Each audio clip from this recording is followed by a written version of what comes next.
Hello दोस्तों, नमस्कार। तो आज मैं बात करने वाला हूँ द केरला स्टोरी के बारे में। द केरला स्टोरी में पूछे गए कुछ सवाल। एक मुस्लिम लड़की का रोल निभा रही है एक अदाकार ने कुछ हिंदू लड़कियों से उनके धर्म के बारे में ऐसे कुछ सवाल पूछे थे जिनका जवाब वे नहीं दे पाई थी उस फिल्म में। तो आज मैं उनके उस सभी सवालों का जवाब देने वाला हूँ।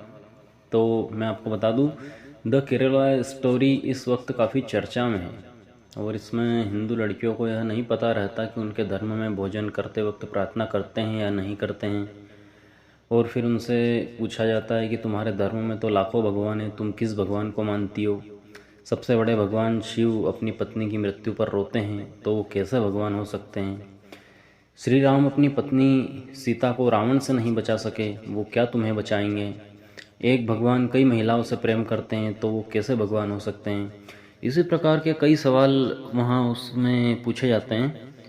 तो ये इन सवालों के जवाब हमारे सभी संतों के पास हैं। जवाब शास्त्र सम्मत भी दिए जा सकते हैं। यह प्रस्तुति है परंपरा के प्राप्त संक्षिप्त सा जवाब मैं देता हूँ आपको। भोजन करते वक्त प्रार्थना बिल्कुल बोली जाती है हिंदू धर्म में। हिंदू धर्म में मनुष्य की दिनचर्या की प्रत्येक हरकत को एक आध्यात्मिक आयाम दिया गया है। जैसे सुबह उठते ही इष्ट देव को ध्यान देते हुए मंत्र बोलते हैं, उसी तरह भोजन करते वक्त 3 ग्रास ब्रह्मा विष्णु और महेश के लिए अलग निकाल कर नमस्कार करते हैं। फिर भोजन की थाली के चारों ओर जल अर्पण करते हैं और उसके बाद भोजन मंत्र भी बोला जाता है। दूसरा सवाल था, तुम्हारे धर्म में तो लाखों भगवान हैं, तुम किस भगवान को मानती हो। हिंदू धर्म ब्रह्मवाद पर आधारित है। ब्रह्म अर्थात वह परम शक्ति जो इस ब्रह्मांड के भीतर भी है और ब्रह्मांड के बाहर भी। उसी से सब कुछ है और उसी से सब कुछ नहीं होने वाला होकर पुनः होने वाला है। ब्रह्म ही सत्य है, जो न तो पुरुष है न स्त्री है, वह सिर्फ ब्रह्म है। वह न तो भगवान है, न देवी है, न देवता है और न ही ब्रह्मा विष्णु और महेश। ईश्वर न धरती पर है और न आकाश में, लेकिन वह सर्वत्र होकर भी अकेला है। सृष्टि से पहले भी वह था, सृष्टि के बाद भी वही एकमात्र है जो रहेगा, जो भूत भविष्य और सब में व्यापक है, जो दिव्यलोक का भी अधिष्ठाता है। उसे ब्रह्म परमेश्वर को प्रणाम है। अर्थवेद में भी कहा गया है, ईश्वर एक ही था, एक ही रहेगा। ठीक है। ईश्वर तक पहुँचने या ईश्वर हो जाने के लिए मोक्ष के लाखों मार्ग हैं। ये लाखों मार्ग ही भगवानों के द्वारा उत्पन्न मार्ग हैं। जैसा कि गीता में मुख्यतः ज्ञान योग, कर्म योग और भक्ति योग के बारे में बताया गया है, परंतु हजारों योग मार्ग भी है। हिंदू धर्म में जिन्हें हजारों जातियाँ या देवी देवता नजर आते हैं, दरअसल वे हजारों मार्ग है उस सत्य तक पहुँचने के लिए। कोई शिव के मार्ग से जाता है, कोई विष्णु के मार्ग से, कोई भगवान श्री राम या भगवान श्री कृष्ण के मार्ग से आध्यात्म के मार्ग पर चलकर उस परम तत्व को प्राप्त करता है। फिर उसमें एक सवाल था, जो गॉड अपनी वाइफ को मरने पर ऐसे कॉमन मैन की तरह रोता है, वो कैसे गॉड हो सकता है।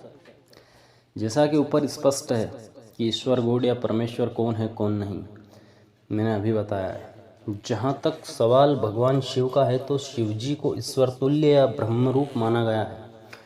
वह स्वयं ही ब्रह्म है, अर्थात शिव अपने साकार रूप में रुद्र, शंकर, महेश और महादेव है और निराकार रूप में स्वयंभू शिव है।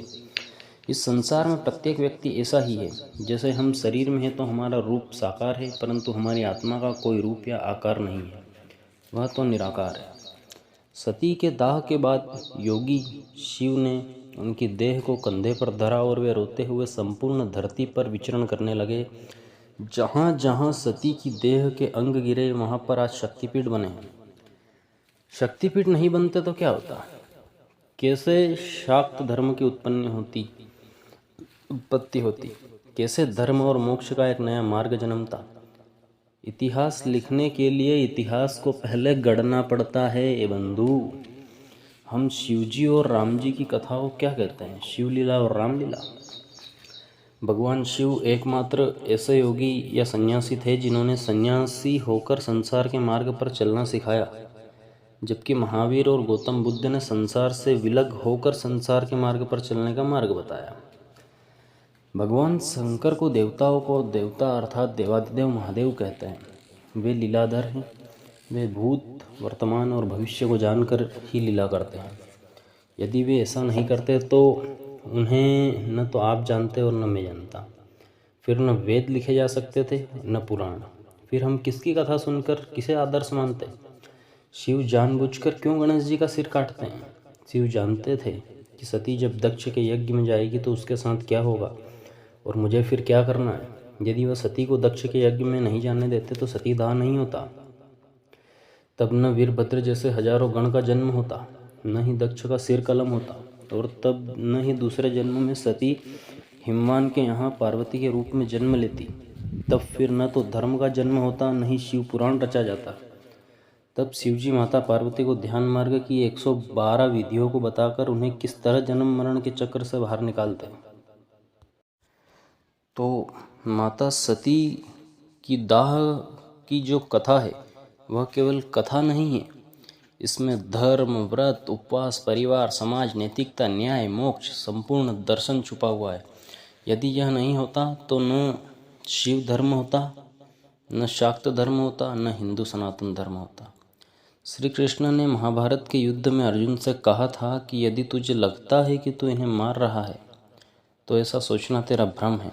काल इन्हें पहले ही मार चुका है, अब तो बस यह एक नाटक चल रहा है। इसमें अगला प्रश्न था, श्री राम अपनी पत्नी को रावण से नहीं बचा सके तो तुम्हें क्या बचाएंगे? सामान्य व्यक्ति अपना जीवन जब शुरू करता है तो भविष्य नहीं गढ़ सकता है। वह अपने जीवन के घटनाक्रम को अपने तरीके से संचालित नहीं करता, परंतु एक अवतारी पुरुष या भलीभांति तय करके जन्म लेता है कि मुझे अब आगे क्या करना है। श्री राम को पता था कि क्या होने वाला है। उन्हें मालूम था कि सीता का अपहरण होने वाला है और उन्हें यह भी पता था कि कौन यह करेगा, सीता को कहाँ से लेकर जाएगा, कहाँ ले जाकर रखेगा। फिर भी श्री राम ने अपहरण हो जाने देने और उन्हें ढूंढने की लीला ही की। दरअसल श्री राम ने अपनी सीता को अग्निदेव के हवाले कर दिया था और सीता की एक अन्य प्राकृतिक या अपहरण हो जाने दिया। सोचिए, मान लीजिए यदि श्री राम को वनवास नहीं होता, माता सीता का अपहरण नहीं होता, राम सेतु बनाकर वानर सेना श्रीलंका नहीं जाती, तो रावण का वध नहीं होता, तो आज हजारों साल बाद भी उन्हें कैसे और किस आधार पर याद रखा जाता? हम उन्हें क्यों पढ़ते हैं? यह सभी घटनाएं नहीं घटित होती तो हमें कैसे पता चलता कि हनुमान जी कितने महाबली थे, जामवंत जी कितने बुद्धिमान थे, और रावण जितना बड़ा महापंडित कोई नहीं हुआ अभी तक। हमें कैसे पता चलता है? दशरथ जी एवं जनक जी से लेकर और लव कुश तक का जो इतिहास है वह नहीं होता तो भारत में आदर्श व्यक्ति और समाज की रचना कैसे होती? श्री राम के होने और उनके द्वारा लीला करने से आज भारत की ही नहीं संपूर्ण एशिया में उनके द्वारा जो संस्कृति का जन्म हुआ है वह आज भी किसी न किसी रूप में विद्यमान है। श्रीलंका में श्री राम ने जंगल में रहकर आदिवासियों, दलितों और वंचितों के लिए जो किया था वह शायद ही कोई कर पाता। श्री राम ही थे जिन्होंने भारत को एक सांस्कृतिक सूत्र रूप में बांधा। पुराणों में लिखा कि कलयुग में श्री राम और हनुमान जी का नाम ही बचाने वाला एकमात्र मंत्र है। उनकी महिमा अपरंपार है। अगला था, एक भगवान कई महिलाओं से प्रेम करते हैं तो वे कैसे भगवान हो सकते हैं? श्री कृष्ण के माध्यम से इस धरती पर जितनी महिलाओं ने ज्ञान, सत्य या मोक्ष को प्राप्त किया उतना धरती के इतिहास में किसी अन्य महापुरुष के माध्यम से संभव नहीं हो पाया है। भगवान बुद्ध के माध्यम से उनके काल में अनुमानित रूप से करीब 15 से 20 हजार लोगों ने बुद्धत्व को प्राप्त किया था। उनमें मात्र कुछ ही महिलाएं थीं। उन महिलाओं को भी बड़ी मुश्किल से दीक्षा मिली थी। उद्धव प्रसंग में यह भली भांति प्रकट हो जाता है कि भक्ति का मार्ग ज्ञान के मार्ग से कहीं ज़्यादा बड़ा है और महिलाओं ने श्री कृष्ण के प्रति प्रेम प्रकट किया था। वह कोई वासनात्मक प्रेम नहीं था। ध्यान दीजिएगा, वह कोई वासनात्मक प्रेम नहीं था, वह भक्ति का मार्ग था। उस दौरान श्री कृष्ण एक सखी ललिता ज्ञान को उपलब्ध नहीं हो पाई थी तो मीरा के रूप में उसने जन्म लेकर पूर्णतः प्राप्त की थी। उसी तरह सूरदास भी भक्ति काल में ही ज्ञान प्राप्त किया था। श्री कृष्ण ने सिर्फ महिलाओं से ही नहीं, उन्होंने तो हजारों पुरुषों से भी प्रेम किया था। वृंदावन में जिन गोपियों के संग उन्होंने रास रचाया था वो तो सभी पिछले जन्म में ऋषि थे। इन ऋषियों की इच्छा के चलते ही इन्हें भक्ति के मार्ग को सिखाने के लिए सभी को राधा की गोपियाँ बनना पड़ा था। सांसारिक प्रेम किसी एक से किया जा सकता है, परंतु आध्यात्मिक प्रेम की कोई सीमा नहीं है। श्री कृष्ण ने जितनी भी महिलाओं से विवाह किया था वे सभी विकट परिस्थितियों में फंसी थी। इस संबंध में अच्छे से अध्ययन किया जा सकता है। श्री कृष्ण के नाम के आगे सिर्फ एक ही महिला का नाम जुड़ता है, वह है राधा। उम्मीद है कि जिन्हें भी इन सवालों को सुनने के बाद अपने ऊपर, अपने धर्म के ऊपर कोई शंका हो रही हो तो वह मेरे बताए गए इन उत्तरों से संतुष्ट होंगे, उन्हें अपना जवाब मिल चुका होगा। और जय श्री राम। सनातन धर्म है, था, रहेगा।